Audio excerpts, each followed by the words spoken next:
Princess Anne turned 73 this week, and Zara Tindall has lifted the lid on the Princess Royal's most annoying habit. For generations, the British royal family has mastered the art of composure in public. But even behind palace walls, some moments are too heavy to hide.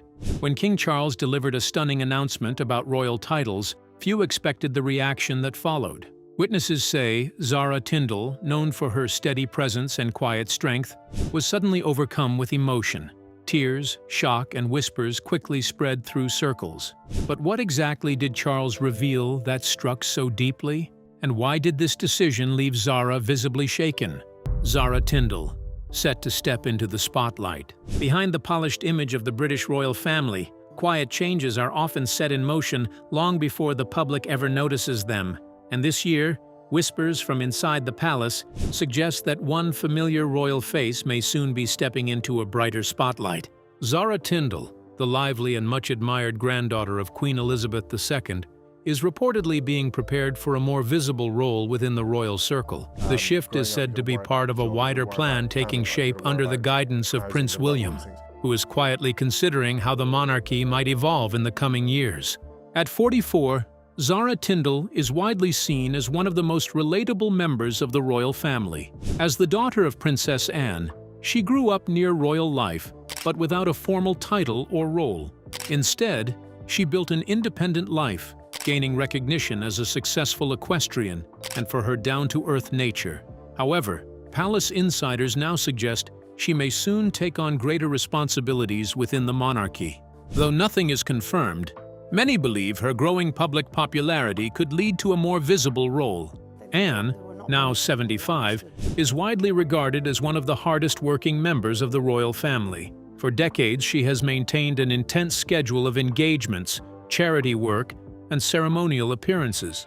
However, those close to the family say that age and health realities are gradually prompting discussions about the future, especially when it comes to preserving the responsibilities and traditions Anne has carried for so long.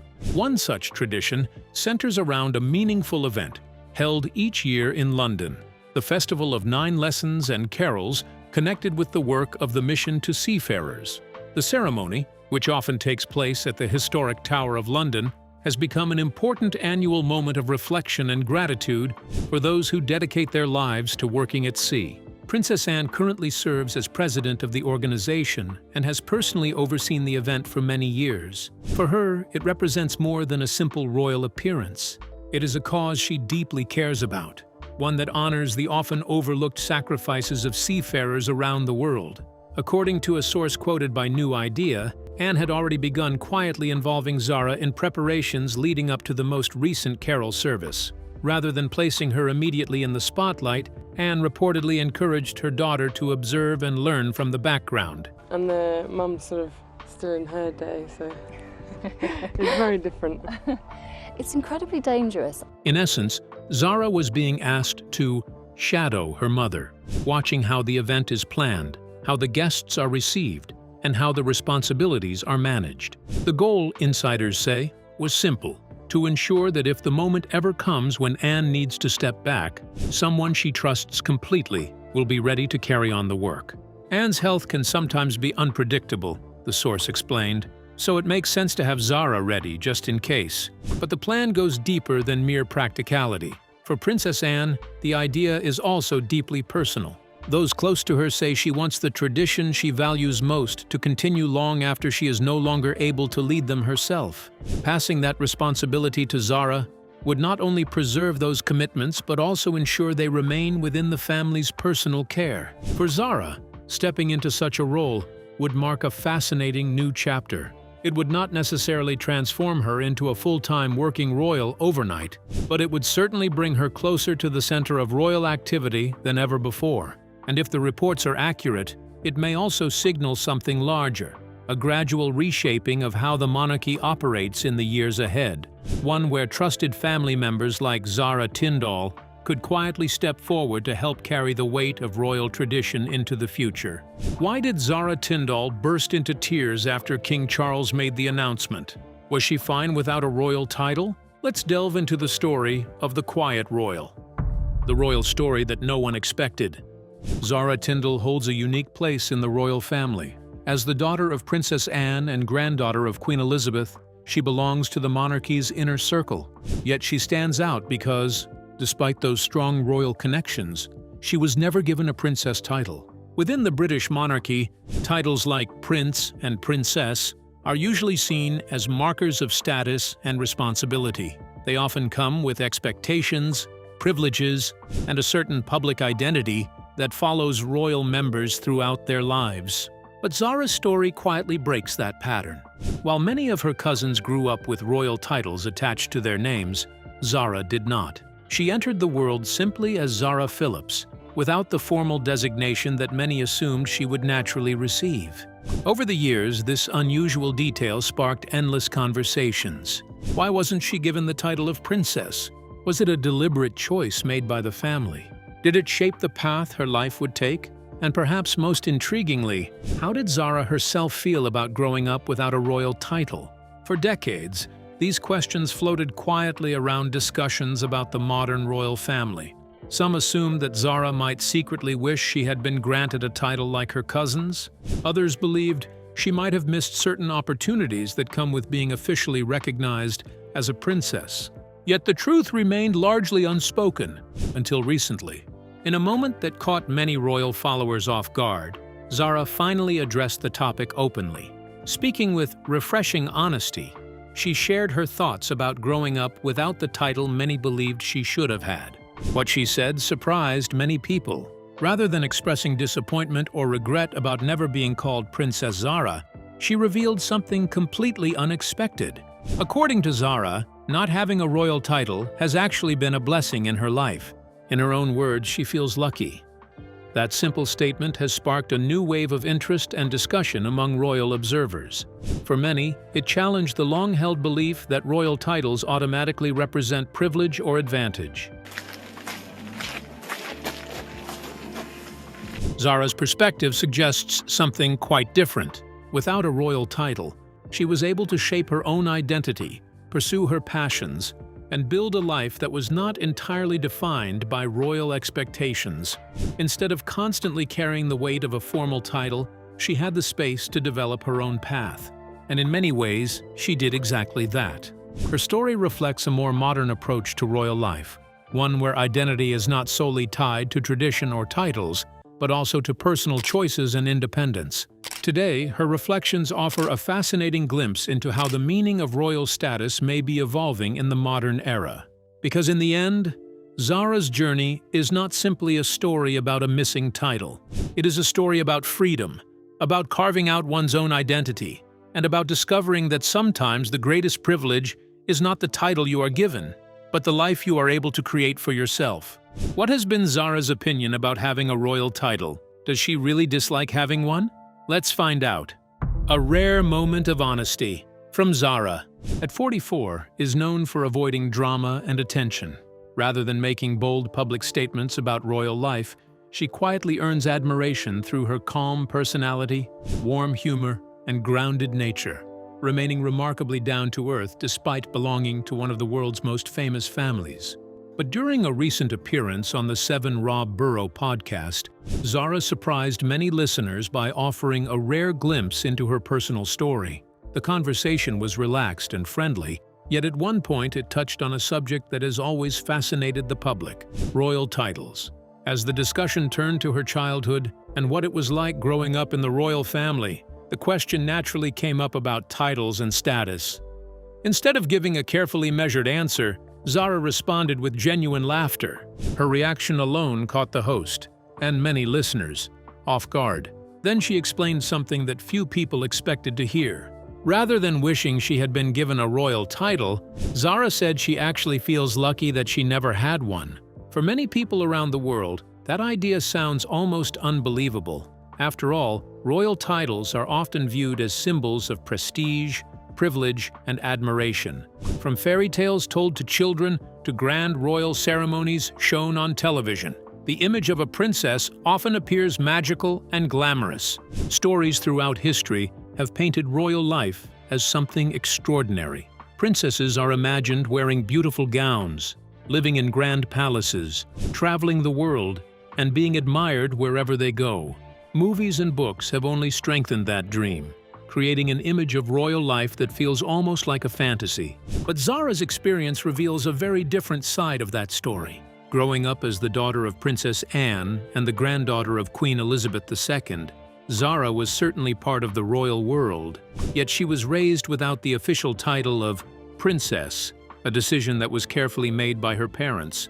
Looking back now, Zara believes that choice changed her life in the best possible way. Without a royal title attached to her name, she was able to grow up with a level of freedom that many royal children rarely experience. She did not carry the constant pressure of representing the monarchy in every moment of her life. She was not expected to follow a strict path simply because of a formal title. Instead, she had the space to explore who she truly was. She could make her own choices, build her own identity, and pursue her own passions without feeling completely defined by centuries of royal tradition. That freedom allowed her to focus on the things she genuinely loved, especially sports. Over time, Zara built an impressive career in equestrian sports, eventually becoming an Olympic medalist. Her achievements were not simply the result of royal privilege, they were the product of years of dedication, discipline, and hard work. In many ways, her path showed that she was determined to earn success on her own terms. For Zara, growing up without a title did not feel like something missing from her life. Quite the opposite. It became one of the greatest advantages she could have had. It allowed her to live more normally, to experience the world with fewer expectations weighing on her shoulders, and to discover her strengths without constant public pressure. And according to Zara, that opportunity did not happen by accident. She credits it to the thoughtful decision made by her parents many years ago, a decision rooted in wisdom and a deep desire to give their children the chance to grow up as independently as possible. Looking back today, Zara believes that choice was one of the greatest gifts they could have given her. How did Zara get so lucky to be without a royal title? Whose decision was it to keep her off royal duties? Let's dive into the details of the decision that defined Zara's life. The bold decision that changed everything.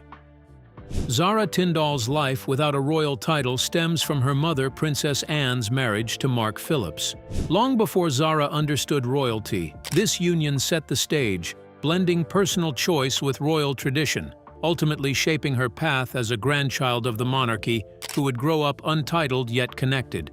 As was customary in such situations, Mark Phillips was offered a prestigious aristocratic title. The offer was an earldom, one of the respected ranks within the British nobility. Had he accepted it, he would have become Earl Phillips, and that decision would have immediately changed the future of his children.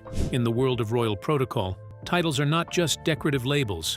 They shape how people are addressed, how they are expected to live, and even how the public perceives them. If Mark Phillips had accepted the earldom, any children he had with Princess Anne would automatically have been born into that titled status. They would have carried noble styles from birth, and their lives would likely have been far more closely tied to the formal structure of the monarchy. But Mark Phillips made a choice that surprised many people. He declined the title. At first glance, it might have seemed like a simple personal preference. But in reality, that single decision quietly changed the path that his children's lives would take. The reason lies in rules established many decades earlier by King George V. In 1917, King George V introduced guidelines that carefully defined which members of the royal family would receive titles such as prince or princess. According to these rules, royal titles for children often depended on the status and titles held by their parents. Because Mark Phillips chose not to accept the earldom, he remained a commoner rather than a titled nobleman. As a result, his children with Princess Anne were not automatically entitled to royal titles. Princess Anne supported this decision wholeheartedly. She was known for having a practical outlook on royal life and often preferred a simpler, more grounded approach for her family. With the full approval of her mother, Queen Elizabeth, the decision was allowed to stand. I think that's probably true, because I think if anything broke, there was always a minute, And so, when their children were born, first Peter Phillips and later Zara, they entered the world without the formal titles that many people had expected them to carry. To outside observers, it seemed unusual. After all, they were direct grandchildren of the Queen. In most cases, children born so close to the monarch might have been styled as princes or princesses, or at the very least, given noble ranks through their father. But in this case, things were different. Instead of growing up with royal styles attached to their names, Peter and Zara grew up simply as Peter Phillips and Zara Phillips. Later, Zara Tindall after her marriage. At the time, the decision may not have appeared especially significant, but looking back now, many people see it as surprisingly forward-thinking. Without formal titles, the children were spared some of the strict expectations that often come with royal status. Their daily lives were not as tightly controlled by palace tradition, and they faced fewer public pressures about how they should behave or what paths they should follow. They were able to attend school, pursue careers, and build personal identities with a level of independence that many titled royals rarely experience. For Zara in particular, that freedom proved incredibly important. Rather than being defined solely by her royal connections, she was able to carve out her own path in the world. Over time, she became widely respected not because of a title, but because of her own achievements, especially in the world of equestrian sport. Looking back on her upbringing, Zara herself has often reflected on how meaningful that early decision truly was. The absence of a royal title did not take anything away from her life. If anything, it gave her something far more valuable: the space to grow, to explore, and to become her own person beyond the expectations of the crown. What was growing up like for Zara? How was it being raised like every other person? Let's dig into the details of Zara's early life and her achievements. Growing up free and achieving greatness. Zara Tindall spent most of her childhood at Gatcombe Park, a wide and peaceful country estate surrounded by green fields, trees, and open land. It was there that she grew up alongside her older brother, Peter Philip.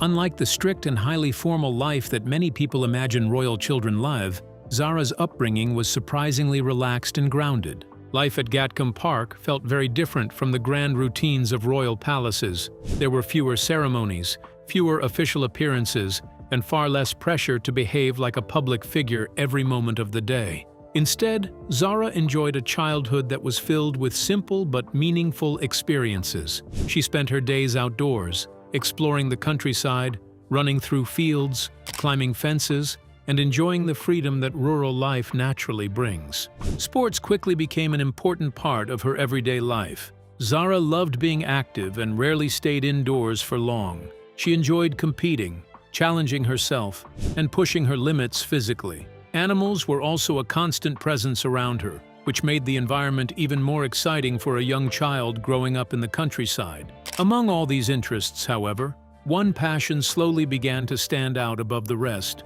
horses. Horses were not just animals on the family estate. They were deeply woven into the family's history. Zara's parents were both skilled riders who had spent many years involved in equestrian sport. Watching them ride, train, and compete made a strong impression on her from a very young age. The stables at Gatcombe Park became a place where she felt completely at home. Yet even with that strong family influence, Zara did not simply follow the path laid out for her without effort. She understood that success in equestrian sport required far more than family connections. Riding at a professional level demands patience, courage, and intense discipline. I have so much fun. He's great horse to take around there, and he's getting better and better. Riders must train for many hours, develop strong partnerships with their horses, and face difficult competitions where even small mistakes can cost victory. Zara chose to take that challenge seriously. From a young age, she committed herself fully to the sport. She trained regularly, worked closely with her horses, and slowly built the skills necessary to compete at higher levels. There were long days of practice, moments of disappointment, and many obstacles along the way, but she continued pushing forward with determination. Over time, her hard work began to show clear results. Competition after competition, Zara improved her performance and earned respect within the equestrian world. People started to notice that she was not simply a member of a famous royal family. She was a serious athlete with real ability. Her greatest breakthrough came in 2006 when she achieved one of the most important victories of her career. Zara became the eventing world champion, a title that placed her among the very best riders in the world. The achievement brought her international recognition and confirmed that her years of effort had truly paid off. But she did not stop there. Several years later, she had the opportunity to represent her country at one of the most prestigious sporting events on Earth, the 2012 Summer Olympics. Competing for Great Britain, Zara and her teammates delivered a strong performance in team eventing. Their hard work earned them a silver medal, a moment of pride not only for Zara, but for her entire nation. That victory placed her firmly among the world's top equestrian athletes. Yet what made her story even more remarkable was the way she achieved it. Zara did not compete under a royal title. She entered competitions simply as Zara Tindall, judged the same way as every other rider.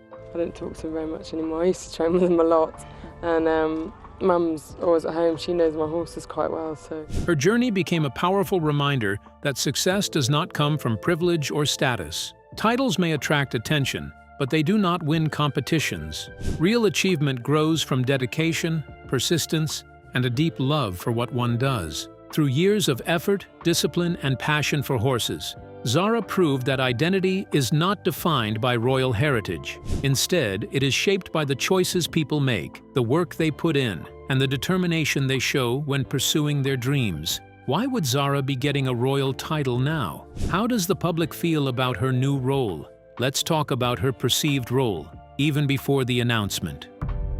The princess who never was. Today, Zara Tindall holds one of the most unique and intriguing positions within the modern British royal family.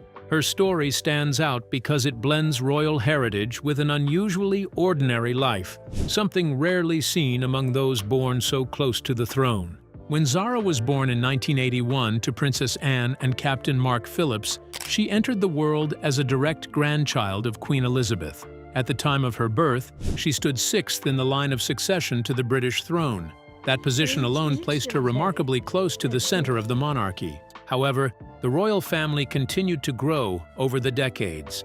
As new children and grandchildren were born into the family, Zara's place in the line of succession slowly moved further down. Today, she stands somewhere around 22nd in line. While that may sound distant compared to where she once stood, it still places her among those with a genuine connection to the future of the crown. Yet one detail about Zara's life has always caught the public's attention. Despite being the granddaughter of a reigning monarch, she does not hold a royal title. Unlike many of her cousins, Zara is neither a princess nor a duchess. She is simply known by her name, Zara Tindall. To understand how unusual this is, it helps to look at the choices made by other branches of the royal family. For example, the daughters of Prince Andrew and Sarah Ferguson were both granted royal titles at birth. As a result, the world knows them as Princess Beatrice and Princess Eugenie. Similarly, the children of Prince Edward and Sophie, Duchess of Edinburgh, carry aristocratic titles. Their son is known as the Earl of Wessex, while their daughter holds the title of Lady Louise Windsor. Even in more recent years, titles have continued to play an important role within the royal family. In 2023, Prince Harry and Meghan Markle confirmed that their children would formally use royal titles. Their son is now known as Prince Archie, and their daughter carries the title Princess Lilibet. These different decisions show that each branch of the royal family has approached titles in its own way, but the path chosen by Princess Anne for her children was strikingly different. Rather than raising them as titled royals, she chose to give Zara and her brother the opportunity to grow up outside the strict framework of royal life. Without royal titles attached to their names, they were free to build careers, pursue passions, and live more independently than many of their royal relatives. Over time, this decision proved to be remarkably powerful. Instead of fading into the background, Zara became one of the most admired figures connected to the monarchy. Her success as a world-class equestrian athlete, including winning a silver medal at the Olympics, earned her respect far beyond royal circles. She became known not simply as a royal relative, but as a hard-working sportswoman and a devoted mother. Public opinion surveys have often reflected this admiration. In some polls, Zara has even ranked among the most popular members of the royal family, occasionally scoring higher in approval ratings than King Charles III himself. Much of this popularity seems to come from one powerful quality: authenticity. Without the formal duties and strict expectations that come with royal titles, Zara lives a life that many people find refreshingly relatable. She competes in sports, supports charities, attends public events when she chooses, and focuses deeply on her family life.